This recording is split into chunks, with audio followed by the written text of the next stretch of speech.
In today's video, we are diving into the world of credit scores with a step-by-step guide to help you take control of your financial future. Whether you're looking to buy a home, to get a car loan, or simply improve your financial standing, understanding and mastering your credit score is very critical. Join me as we explore everything you need to know to boost your credit score and unlock your financial opportunities. Let's get started.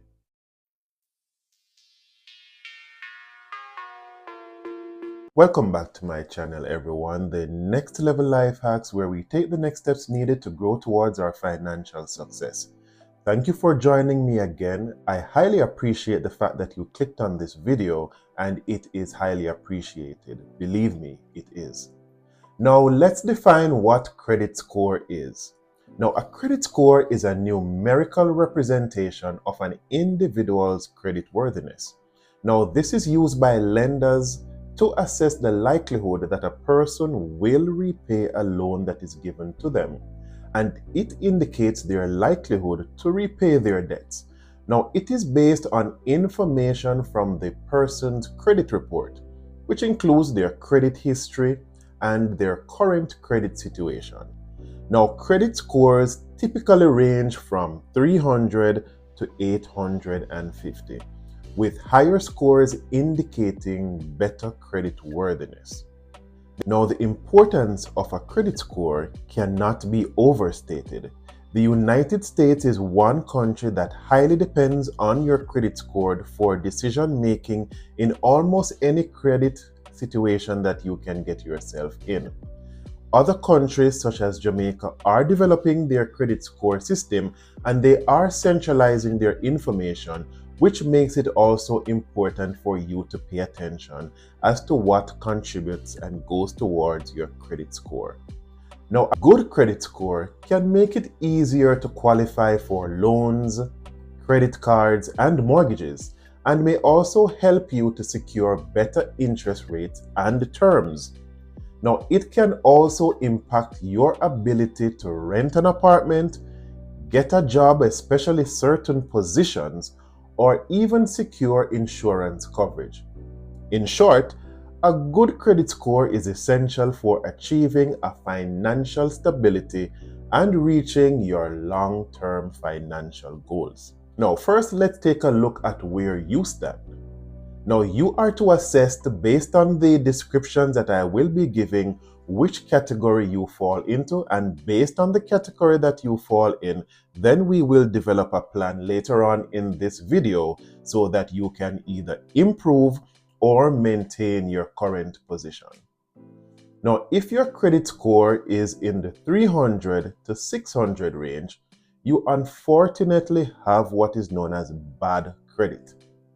But don't worry, we can fix this. If you're in the 601 to 660 range, your credit score is fair, but I can show you how to improve this. Now, from 661 to 780, your credit score is considered to be good, and in many cases, you receive the same benefits as someone with a perfect credit score. Now, from 781 to 850, you are considered excellent, and I will show you how to maintain this status.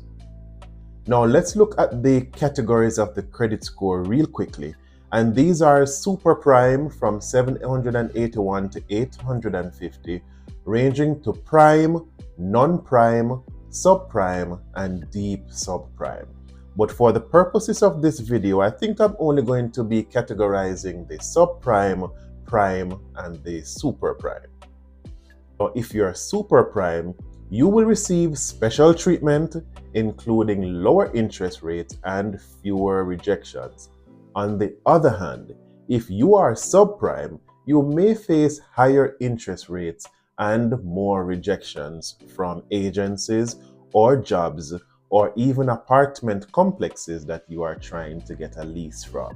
Now, having a super prime credit score of 720 or higher will lead to a much better treatment. For example, your approval rates for credit card applications will be much higher compared to someone with a subprime score. Even in the dating market and your personal life, a low credit score can lead to more rejection. Because think about this realistically. If you are someone who is financially responsible and you meet upon someone that you are going to be spending the rest of your life with, you want to know that this person in their history or that this person has the tendency to make sound and responsible financial decisions. Because remember, you are going to be tied to this person financially as well as intimately. So therefore, their credit score and their rating will have an impact on you, especially if you begin to file your taxes together when you get married. Then of course, each person's financial standing will have an implication on the other. At least that's what you should be thinking of if you are a responsible person financially. Now, to improve and maintain your credit score, you need to understand the fundamentals. Your credit score tells third parties how likely you are to pay what you owe. It's based on 5 factors really: payment history, amounts owed, length of credit history, credit mix, and new credit. Now, your payment history is the most influential factor. It makes up 35% of your credit score. It's crucial to build a history of on-time payments, but hold up, not just paying on time on the due date, because your credit usage, and this is what a lot of persons do not realize, your credit usage is reported to the lending agencies before the due date. Therefore, your first pro tip is to start reducing your balance before the due date. The next area is your credit utilization, or the amount of credit you're using compared to your available credit. It is the second most influential factor for your credit score, and it makes up 30% of your score. Keeping this low is key to improving your score. Now, the length of your credit history makes up 15% of your score. The longer your history, the better it is. The credit mix comes in next at 10% and new credit at 10%, which also plays a role, but they are much less significant in determining your credit score.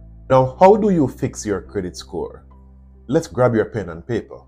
Step 1 that you're going to do is that you cannot fix what you don't know. So you are going to get your reports to know what your credit score and your credit reports are. Now, there are 3 main agencies that determine your credit score by giving different credit reports. And these are Equifax, Experian, and TransUnion. Now, my first recommendation, which will be in the description box, is that you go to annualcreditreport.com. And this is the only source for your free credit reports. Now, this website allows you to get 1 free copy of your credit report every 12 months. As a part of this step, I also want you to get some form of credit monitoring system. I personally use CreditWise, which is very good and is free of cost, especially if you get it through your credit card company. I know for sure that Capital One offers it as a part of their credit card platform, and it is integrated into their mobile app. So whenever you're checking your mobile app for Capital One, it is also a tool that you can access to get updates on your credit score and your activities credit-wise. After getting your credit report, you will know what category you fall into and which of the strategies that you will need to implement for your improvement or maintenance. Step 2 is to review your credit report. Now, the first thing that you need to look for are errors on the report. Look for things like transactions that you know nothing of, or incorrect previous addresses, etc. But specifically, look for the main areas of assessment. 1. your payment history, which, as I mentioned, makes up 35% of your credit score. Now, stop paying bills late. This 30-day, 60-day, 90-day past due payments cannot work if it is that you need to improve your credit score. Those are what are killing you. This says to a lender that you are a bad debtor. So stop even paying your bills on time. As I mentioned before, your credit usage is reported before the due date. So start paying your bills before the due date. If you see late or non-payments that you know were done on time, then dispute. Now, I recommend submitting disputes in writing as opposed to online because you will get more chances to edit or to dispute in writing than if you do it online. If your late payments on the report are accurate, because hey, life happens and you cannot control everything. You lost your job maybe, or you forgot about a payment because you were outside of the country on vacation. As I said, things happen. You can ask for a goodwill deletion from the creditor. Ask them in writing explaining what had happened and what has changed to prevent this from happening again. So say for example, you did not have a job at the time that you missed your payments. Put it in writing that you now have a job and you are much more inclined and able to make your payments, and they very well may offer you that goodwill deletion from the credit report. Step 3, never repeat these late payments again. How can you assure this? Set up auto payments or reminders. You have smart devices. Set your reminders so that you will not forget to pay your bills. Most times it is not that you do not have the money to pay your bills, but that you forgot, because as I said, life happens. So set up your auto pays or set your reminders if you are not comfortable with doing the auto pay option. Now, step 4 is going to be the next big ticket item, which is your available credit, which makes up, as I said, 30% of your credit score. Now, what you're going to do is that you're going to add up all your credit limits on all of your cards. The next thing you're going to do is add up all your balances on all your cards. The higher your percentage usage, the lower your credit score will be, and that's not good. This warns the lender that you depend a lot on credit, which means that you are a higher risk. Your first goal is to get below 50% usage of your credit cards. Your second goal is to get at 25% or less usage, and then the sweet spot is to get to 10% or less usage of your credit limit. Now, during this process, it will only work if you do not charge anything additional to your cards. This is very important. Restrain yourself from using your cards, and if you need to do purchases, then do them with cash. However, as I said before, life happens again. If you must charge something to the credit card, or if you forgot about a auto payment that you had set up with your credit card and it accidentally went through while you are trying to reduce your usage, it is not the end of the world.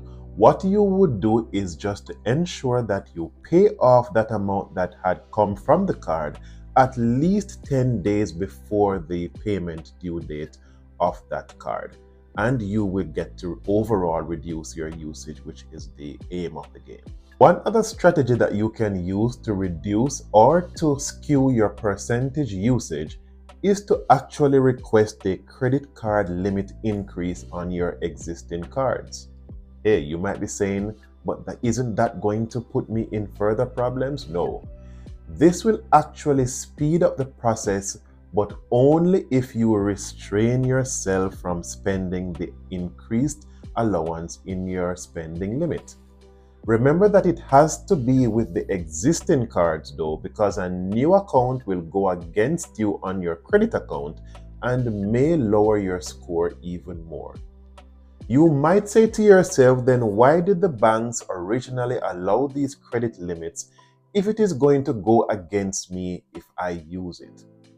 Understand, however, that the more credit you use signals that you are not able to survive on your current income and hints at poor financial management. And just like that, you have now implemented steps to correct 65% of the things that make up your credit score.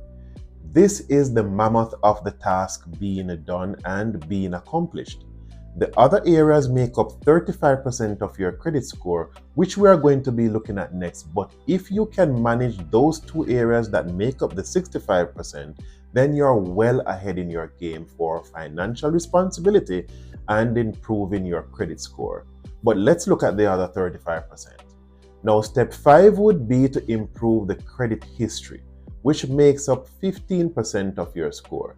Now, there's nothing much that you can do for this, especially if you are just starting out, but just to say that the longer your history, the better off it is for you and your credit score. Therefore, as soon as possible, you need to start building your credit history. If you have no credit history, then it is recommended that you get like retail cards, like a store card from JCPenney, Macy's, Walmart, Best Buy. Many retail locations offer them. Another suggestion is to get a credit card that is secured by cash.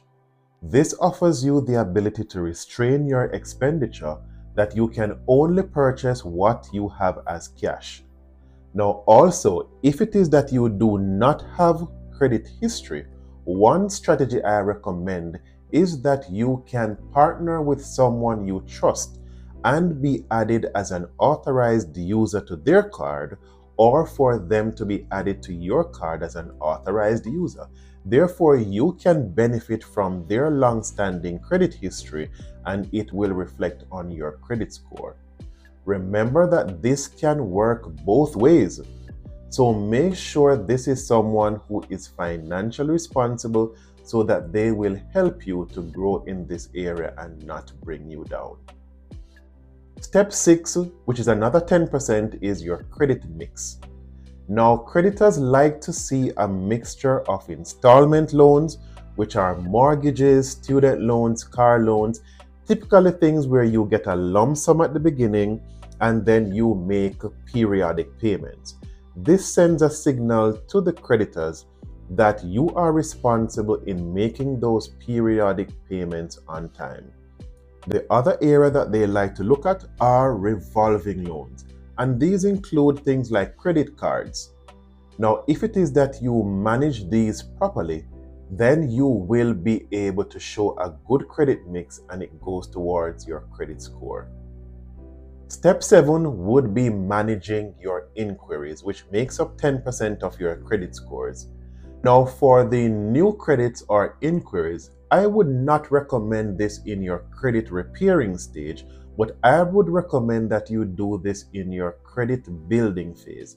Because remember that the more inquiries that you have, it will go against your credit score, because it is saying that you are shopping around a lot and you are desperately in need of financing. That is why there are so many inquiries going towards you on your report. Another tip in this category is that if you see inaccurate inquiries, then you can also dispute those. But remember that this is the lesser evil, as it makes up just 10% of your credit score. So focus more on the other major areas that we mentioned, making up the over 65% of your credit score. Now, in disputing, try to focus on the newer items, because older items that are on your report will fall off naturally after 7 years.